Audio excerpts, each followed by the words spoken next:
अलीकडचे धाडस. डोंबिवलीत तिकीट तपासणीस महिलेने जखमी प्रवाशाला उचलून वाचवले. मध्य रेल्वेच्या डोंबिवली स्थानकावर मानवता आणि कर्तव्य दक्षतेचा प्रेरणादायी अनुभव पाहायला मिळाला. मुख्य तिकीट तपासणीस श्रीमती वृषाली सावंत जाधव यांनी प्रसंगावधान दाखवत जखमी महिला प्रवाशाचे प्राण वाचवण्यासाठी धाडसी पाऊल उचलले. फ्लॅट क्रमांक 5 वर कर्तव्य बजावत असताना पूजा नावाची 23 वर्षीय महिला ट्रेनमधून उतरताना पडली.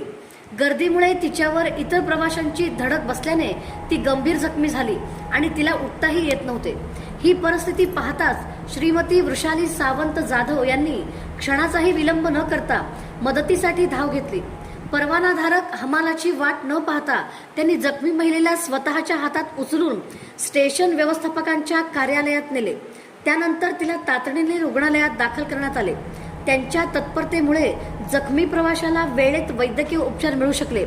श्रीमती वृषाली सावंत जाधव यांच्या या धाडसी, संवेदनशील आणि कर्तव्यनिष्ठ कृतीचे मध्य रेल्वेने विशेष कौतुक केले असून प्रवाशांनी रेल्वेत चढताना उतरताना संयम व सुरक्षिततेचे नियम पाळावेत असे आवाहनही करण्यात आले आहे.